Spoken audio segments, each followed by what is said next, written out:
Healing Minds and Souls, a faith-based community dedicated to bringing trauma-informed care to the North Nashville community and surrounding areas through education, resources, and building relationships to develop healthy and a holistic community. Pastor Ella Clay will be talking about how we can stop allowing fear to overtake us regardless of our past, present, or future. Come and learn how to recognize signs and symptoms of trauma as we understand the emotional, physical, social, and spiritual impact of traumas. We will unpack the meanings of vicarious traumas and how to avoid moral injury as we actively avoid re-traumatizing ourselves and others. Let's learn together how to navigate life challenges of grief, trauma, pain, and/or isolation, and discover our innate strengths of courage, kindness, trust, perseverance, and become better equipped to experience a newfound confidence by not letting circumstances define our current existence or future selves. Join our show today with Pastor Ella Clay. She serves as Senior Pastor of the historic First Community Church and Executive Director of Healing Minds and Souls, 1815, Knoll Street, Nashville, Tennessee, 37208. Good morning. This is a beautiful day, another day that the Lord has made, and we're certainly rejoicing and we're so glad in it. We are thankful for 2 Peter, according to 1 and 3 says that God has given us everything that pertains to life and godliness, and we're grateful for everything that we have and even things that are coming. Thank you for joining us on this morning. After we hear from our sponsors, we'll be right back. Join host Dr. William Head each Thursday live at 4:30 p.m. Central Standard Time. The show is Let's Talk About It, chats with experts on their field, issues that affect everyone, and interviews with people who have found success in life.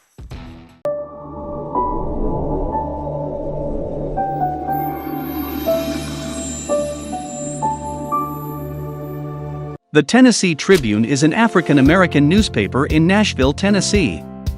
Its circulation is statewide: Nashville, Chattanooga, Knoxville, and Memphis, Tennessee. It was founded in 1991 by Rosetta Irvin Miller Perry.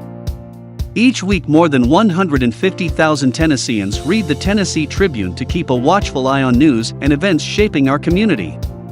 They turn to the Tribune because it speaks to their needs with language and perspective, which reflects their way of life. Unlike other weeklies that have lost touch with important issues facing today's Black families, the Tribune offers a fresh and encouraging view on people and events that have a positive impact. I'm Rosetta Miller Perry. I'm the publisher and CEO of the Tennessee Tribune newspaper. I've been in business for over 30 years.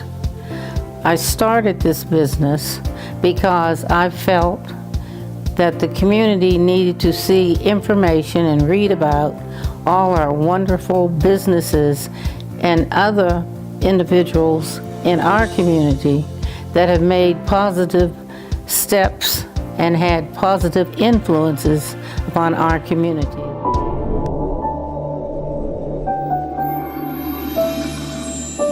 Are you looking to watch some of your favorite family TV shows like The Dick Van Dyke? The Dick Van Dyke Show.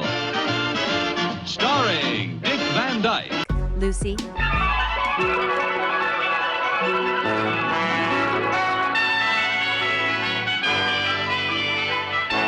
The Lucy Show. The Cosby Show and more?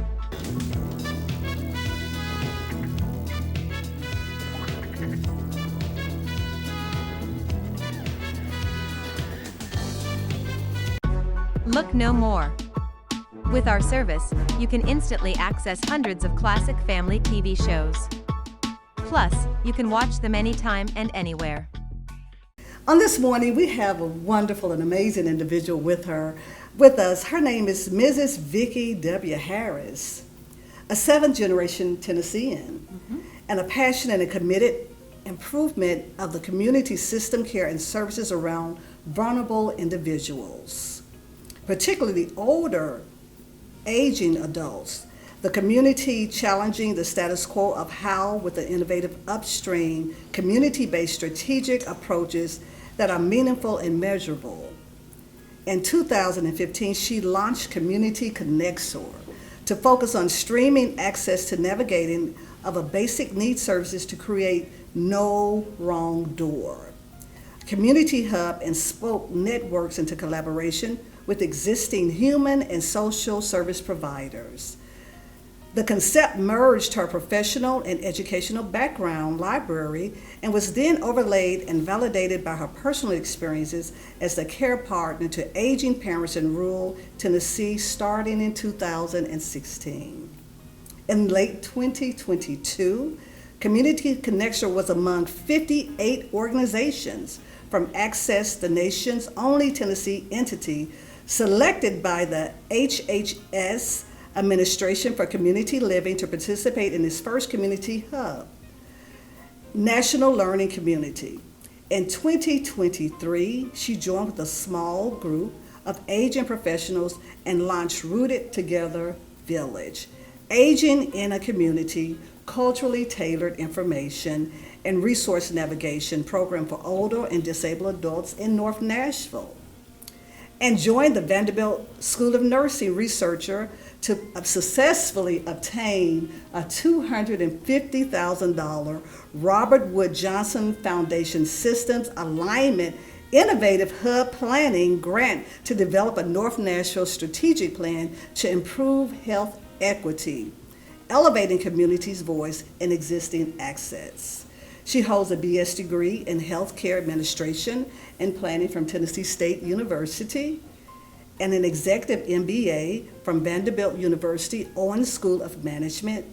Vickie is an innovative strategic thought and solutions-oriented leader related to community services. We are so very happy to have you here with us on this beautiful morning. I consider that you are my most wonderful mentor. I remember when I first met you, we met at an event and it was talking about aging adults.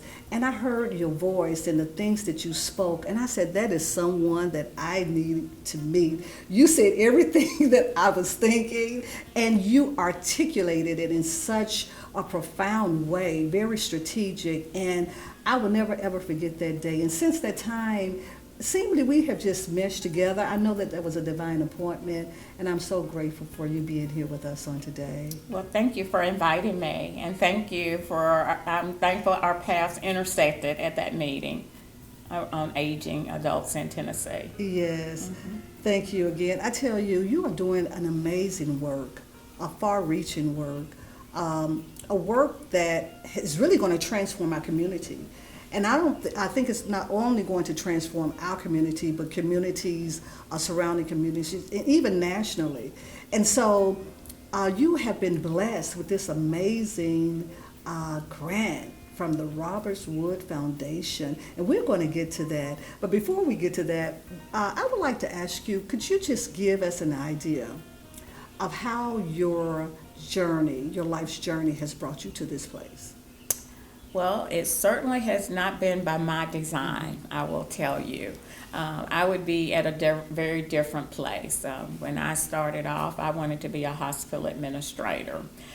So that takes you down a different path. I started off working in my community hospital in Lewisburg, which is about 50 miles south of here, down 65. In summer jobs in the medical records department of the hospital. And at that point, I wanted to be a hospital administrator. I would subsequently graduate from Tennessee State University with a bachelor's degree in healthcare administration and the offer of a full scholarship to the University of Alabama to get a graduate degree in hospital administration, and I turned that down for love. And so Love make you do different things, right? It does. Yeah. I turned that down for love. Okay, that was probably not my best decision, but I did. But still had that desire to work on the healthcare side and that facility-based management. So I defaulted to nursing home administration. And so I became one of the first African Americans to be licensed in the state of Tennessee as a nursing home administrator, and spent 20 plus years working as a nursing home administrator in the community at various community-based nursing homes. In fact, ended up moving over to Memphis at one point and operated at the time, one of the largest licensed nursing facilities in the state.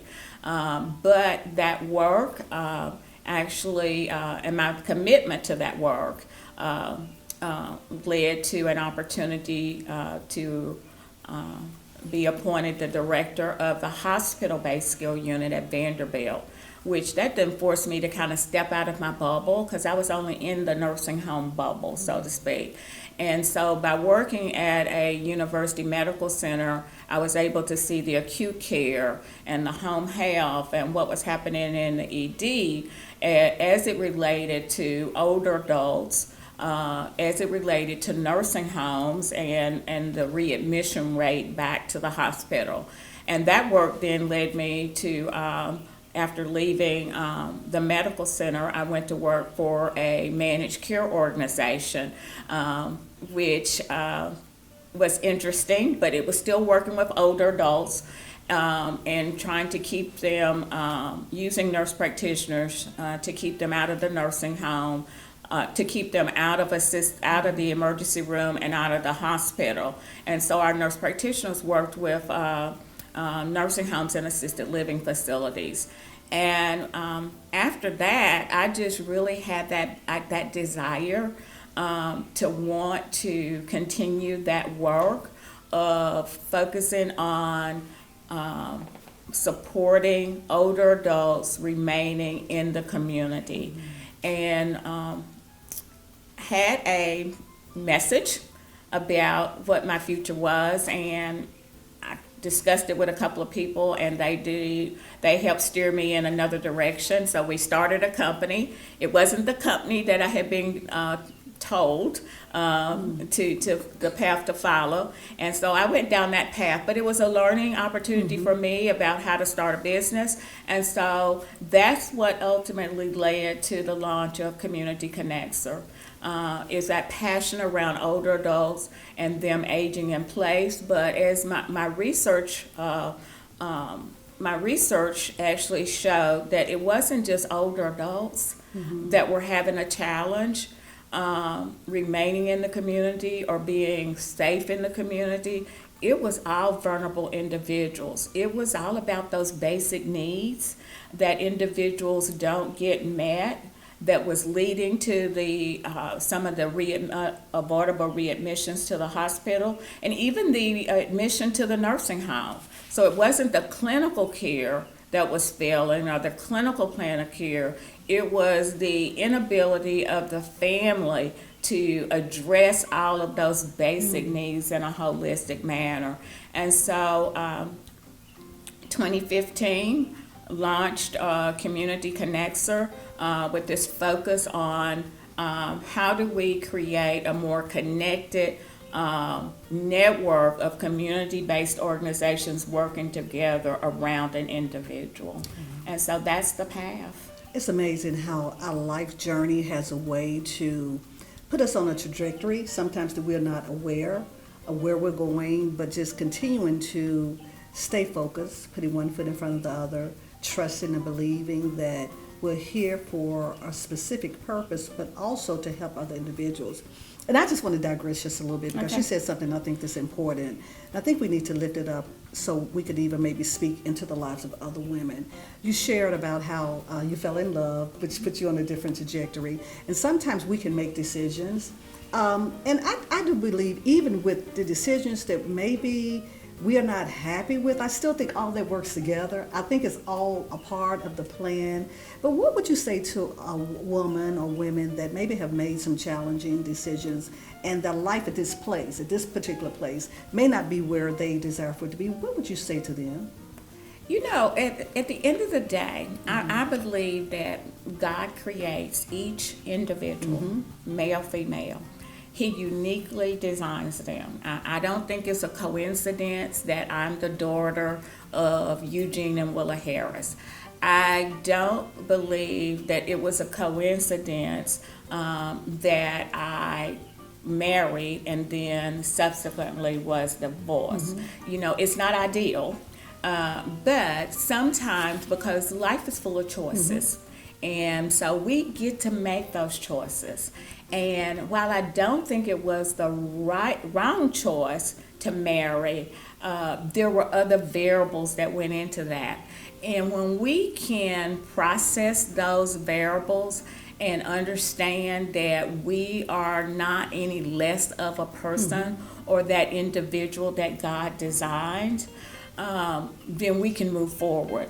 And so my aunt, many years ago, actually referred to me as having this GPS device that I get off track, and then my internal GPS device, I'm gonna call it my God device, okay, actually reroutes me.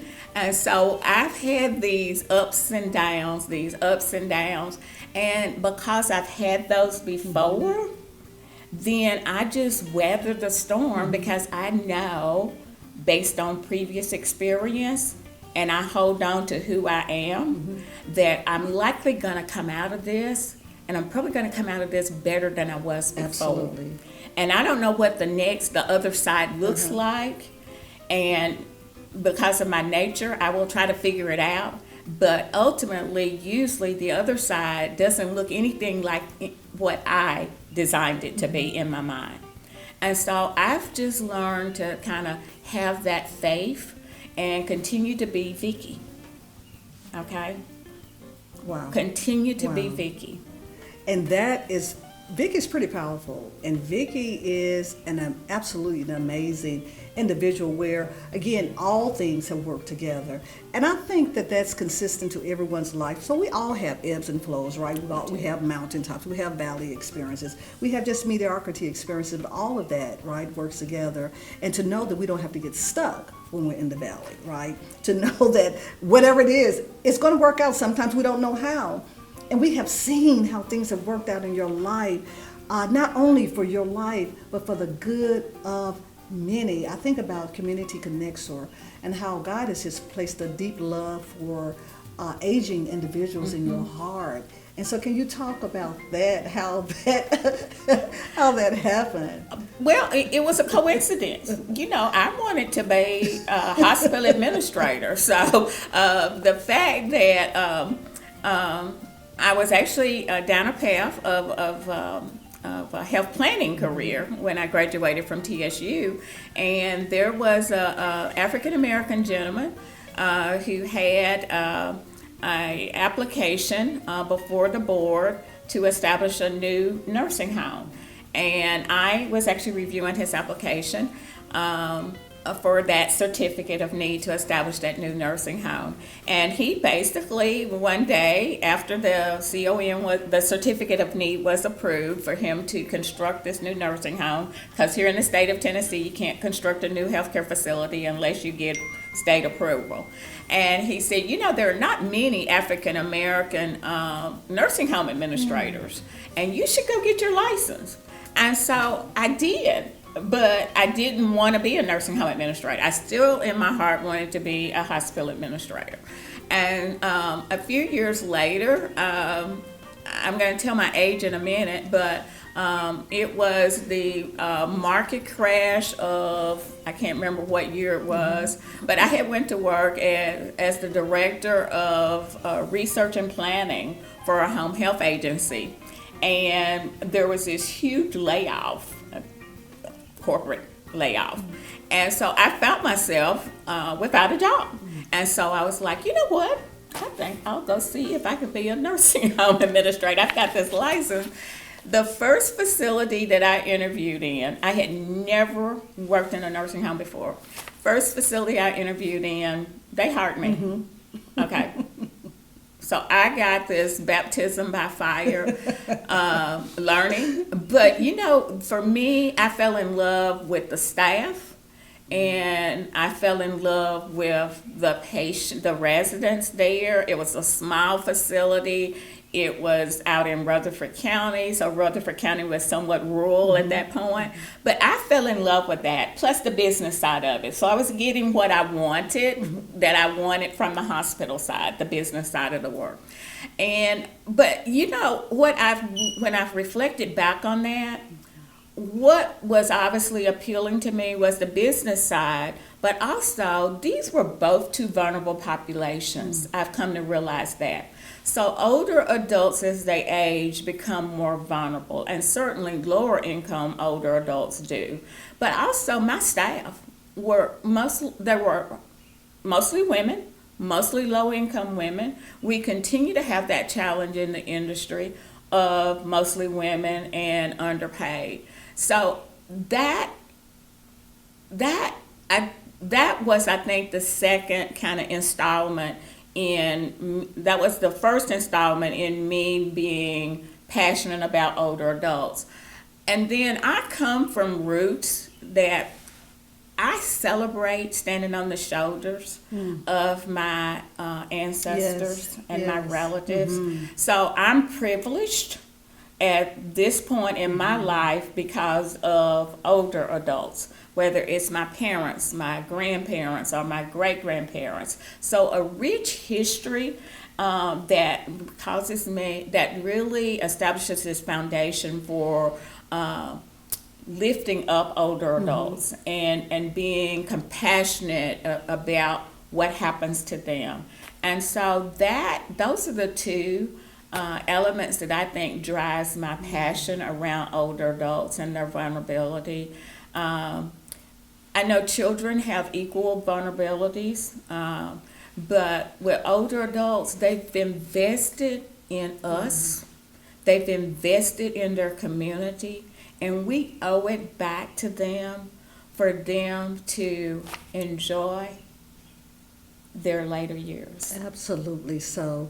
And you know, it's really in a very important work that you're doing, groundbreaking work, because oftentimes, especially Western civilization, we are more concerned about people that are at the age where they're able to make money. But as you said, that the older adults, the aging adults, have laid a lot of foundation groundwork for us to be where we are. And we certainly should always respect that and teach our younger people, right, to continue to build on it. The work that you're doing now, you're laying a tremendous foundation. It's going to be interesting how the next person comes in and continues to build on what you have already done and what you continue to do. You recently received an amazing grant, a really large grant. And we would like to hear what your plans are for that, how you're going to build it out and how you're going to continue to build on the work that you have already done. What is that going to look like, and what is that going to do for our community? And you can talk about the amount. I think I've mentioned it, but if you want to. Sure. Absolutely. And actually, it builds on the work that I was already doing in the community around aging and vulnerable individuals. And I've mentioned that I come from a healthcare background, so the healthcare industry is under tremendous transformation as far as how it delivers services and also how it gets paid for services. So let me ask you this, and I want you to continue, but you talked about the healthcare industry is under a major transformation. Do you think it's going to be for the betterment of humanity, for society?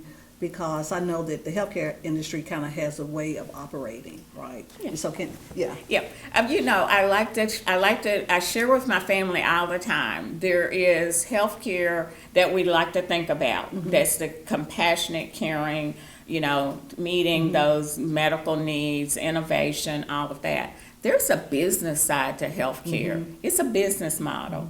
And sometimes folks don't understand the business model that supports healthcare. But as far as it being better, I believe that with each iteration of each business model, it has the opportunity to get better. I think healthcare is transforming itself to be more person-centric and holistic. And of course, with healthcare providers, they've got the federal government and all the regulations kind of moving in that direction. So yes, I think it will be better, but at the same time, what we do see is that innovation is being inserted into healthcare, and so how innovative new applications are integrated into healthcare. If those need to be sensitive to all populations and need to be equity centered. I'll give you an example. I had a conversation yesterday with someone who has a app for mental health, and so in the back of my mind, my thinking was, so has your app been tested on African Americans or other people of color? Because whatever your algorithm is that says that I need this mental health support, that may not apply to me as an African American. Or it may miss the fact that I'm in crisis. Wow. Because the drivers of my stress are not the same drivers of stress that a more affluent Caucasian may have. And so that's one of my questions on the list to ask this gentleman when we meet again. So do I think healthcare will transform itself and be better? Yes. I think that we have to be at the table to ask the hard questions that we didn't used to ask. So relative to healthcare, healthcare is in this transformation has come to realize, based on research, that only 20% of clinical care accounts for outcomes. Wow. Okay? So, yeah. 20% of clinical care accounts for that. 20%, yeah. So clinical care accounts only for 20% of outcomes, health outcomes. It's these other social determinants of health. It's environment. It's access to healthy food. It's access to health care. Okay? Wow. Okay? And does health care then in turn treat me in an equitable manner? We know as a result of the pandemic that people of color were like, whoa, I don't want that vaccine, okay, because you guys have history of not testing on us, and then the side effects. So when you start thinking about all of this, and so the data shows that it's our environment, it is our economic well-being, okay? So if we're in a low-wage job, okay, even though we're going to the doctor, that low-wage job is now driving or undermining our ability to buy healthy food. I read something the other day that said that if you have a low-wage paying job, then your health care challenges are going to be greater, which makes sense, right? Because you don't have access, you don't have the economic stability to even purchase the type of food that you need, to live in the type of environment that you desire to. So, yeah, all of that is built in. Yeah. And so what you have happening with African Americans particularly, also other people of color and low-income individuals, regardless of what their color is that they have these health disparities. And so, yeah, you may be working at a corporation that provides you with health insurance, but, and you have the ability, you have access to health care. But because of these other factors that impact you, then your health outcomes are going to be worse.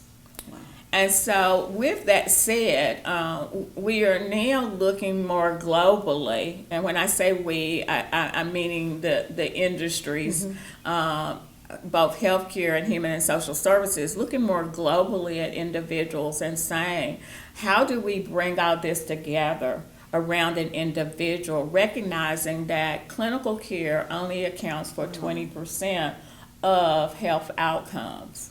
Because this other 80% that is beyond the healthcare industry's traditional walls is actually impacting those clinical outcomes. So if I'm a diabetic and I make my quarterly visits to the doctor, I'm on medication, but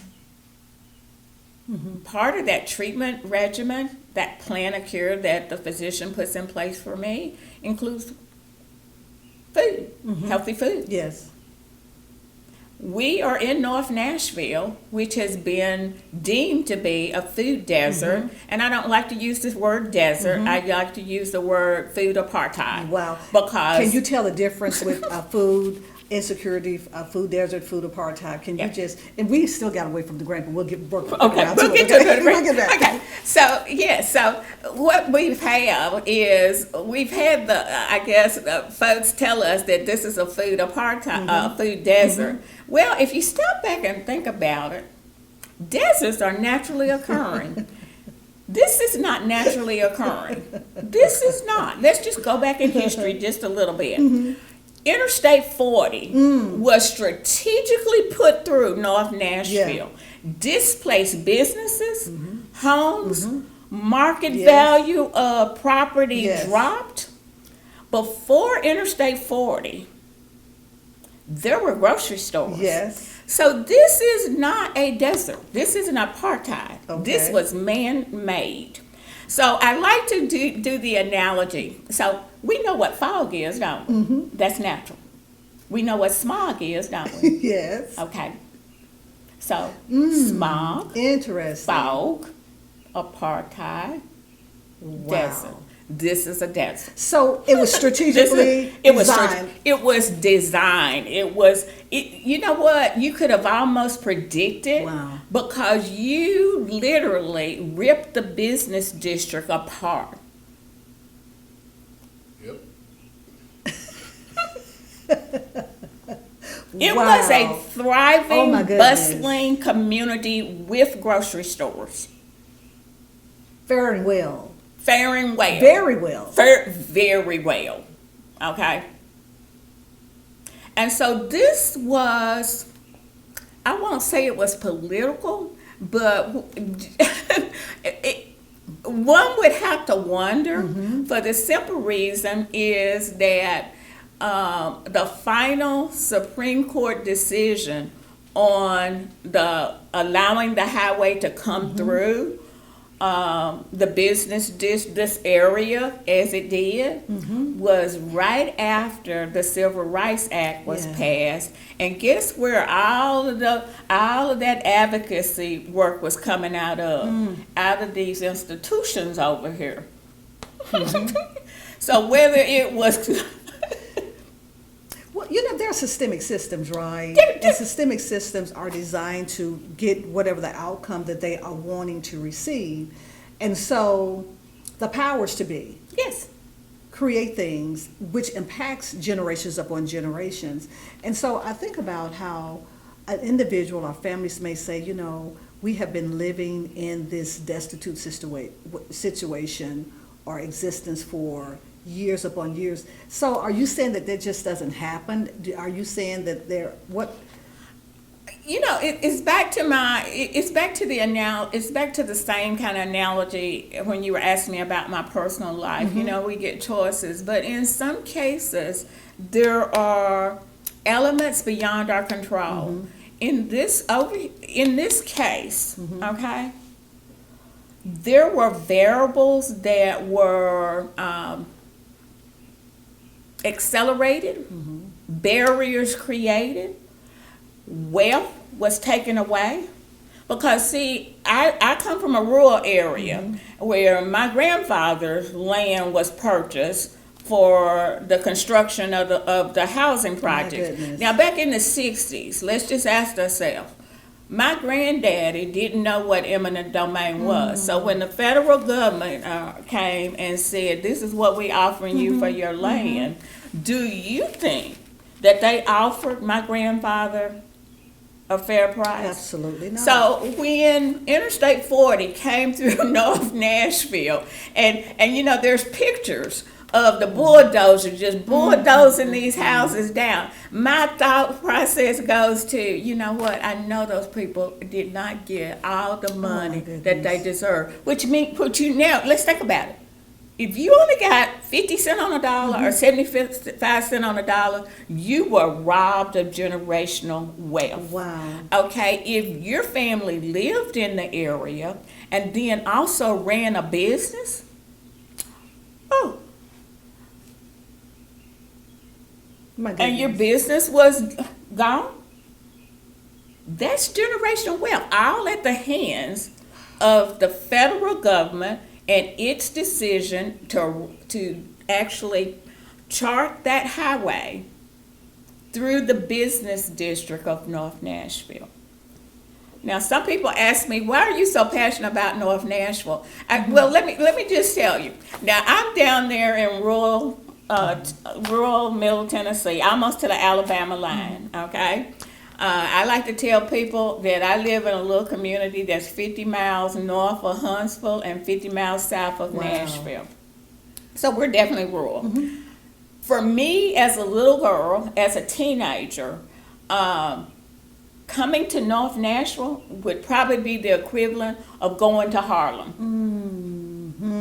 That's right. That's right. Okay. Absolutely. I'm in a little community Yes. of 20,000 people, not very many African American Yes. people, and to come to North Nashville, and I mean, this was The music, the arts, the education, the just businesses. I yes, mean, yes, yes, thriving, thriving. flourishing. Okay. Wow. I'm also a graduate of TSU too. So, Absolutely. Okay. So North Nashville, and I don't know if North Nashvillians recognize this, but they became the hub of culture and economics and everything for all of Middle Tennessee's Yes. African Americans. Wow. And that's why your work that you're doing is so important, because it's about equity, right? It's about changing things that have historically impacted individuals generationally in an adverse manner. Yes. So the equitable work that you're doing is directly related and tied to what needs to be done. It is, and it is attempting to, because there is a great deal of focus put on the individual and you lifting yourself up out of this, but if your environment Yes. and all of these other variables Yes. have negatively impacted you, then your ability to lift up and Yeah. lift out are greater. Yeah. And so one of the things that I have observed over the years doing community work is that the funding seems to go, it seems to be scattershot, and it's focused on the individual. So let me give you money, let me give you food, let me give you this, let me give you that. There's not a plan. Right. But at the end of the day, our challenges in the African American community some of them may be by our own design, but many of them are driven by policy, Absolutely. systems, Absolutely. and the environment. Yes. And we're still trying to pull ourselves up out of situations that have policies That will not even allow you to. that run contrary to that we're unaware of. Okay, that we're completely unaware of. And there is a relatively new addition to the Meharry Medical College team, Dr. Daniel Dawes. He wrote a book called The Political Social Determinants of Health, because he essentially says if we don't address the political piece, that structural That's right. and systems part, I don't care how much money we invest on our individual, we will always be undermined. Our success will be undermined. Policies have to change, right? They have to change. They have to change. So with Robert Wood Johnson Foundation, what we essentially said is that there's never been a plan for North Nashville, a plan that you would that brought people together and said this is the plan, and then that has metrics. and we're going to follow the plan. Because if I was on running a business, I'd have a strategic plan. That's correct. I would revisit that strategic plan, and that would be my map for action. Okay, I would measure my activities against that strategic plan. We don't do that. And that's what you are going to do. That's Let's what we talk about- want yes. to do. We are pulling together a cross-sector group of organizations from healthcare, public health, community-based organizations, and academia. And we are setting the table with representatives from 5 of the neighborhood associations in North Nashville and Bordeaux. And this group will be known as the Board of Advisory Stewards. And we purposely call them stewards. They're not steering committee members. They're stewards. Why are they stewards? They're stewards because stewards have a commitment and ownership of the land and the history and the culture. And so then you have a fiduciary responsibility that comes from, other than it being on a piece of paper, Yes. it comes from within. Wow. That I'm going to care and nurture. And that's what we need to do, because if you think about it, and someone told me to think about North Nashville and Bordeaux previously as a thriving garden. Okay, it was thriving. It had grocery stores, it had businesses, it had a hotel, because I still see the sign over there. Yes. By okay, That's correct. had hotels. Okay, music industry, had everything. Yes. Okay. So it was a thriving garden. It was producing. Now it's a garden that's been neglected. My God. Wow. So if strategic planning and funding, I believe this to be true, strategic planning and funding has transformed Nashville from a big small town to its city. Okay. Okay.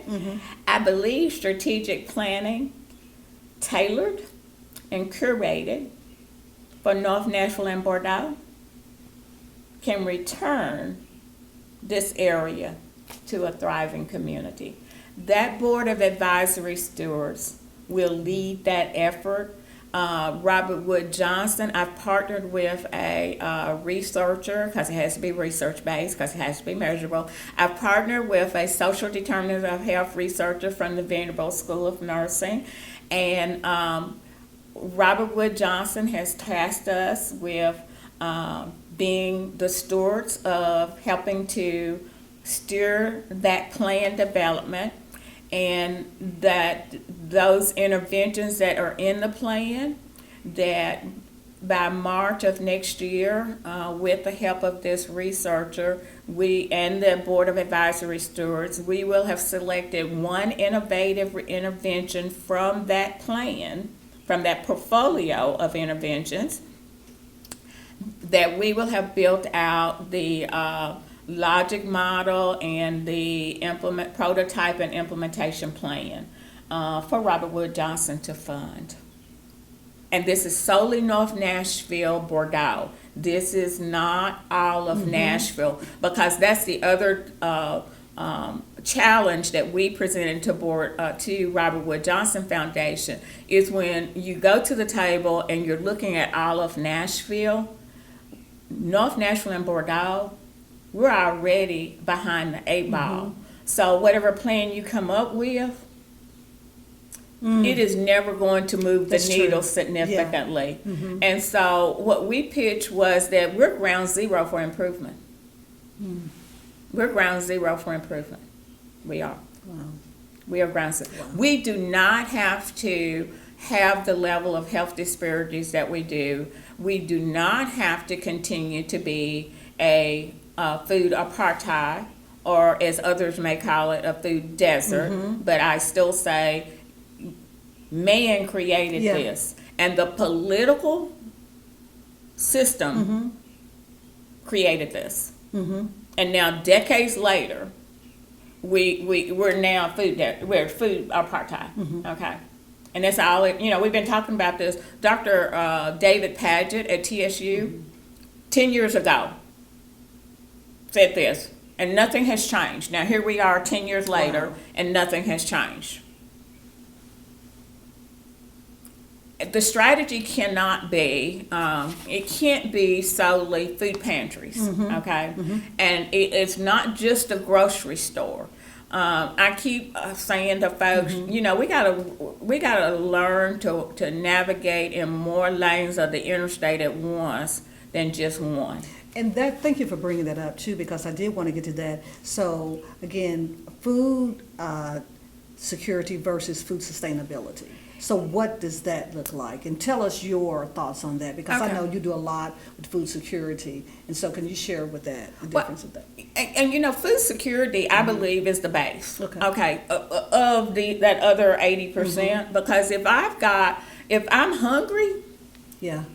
I can't think about a job. If I'm hungry, I don't think I can manage my diabetes. That's correct. Okay, if I'm hungry, I'm not going to do as well of a job of managing my high blood pressure, all of which are indicators of higher incidence in North Nashville and Bordeaux among African Americans.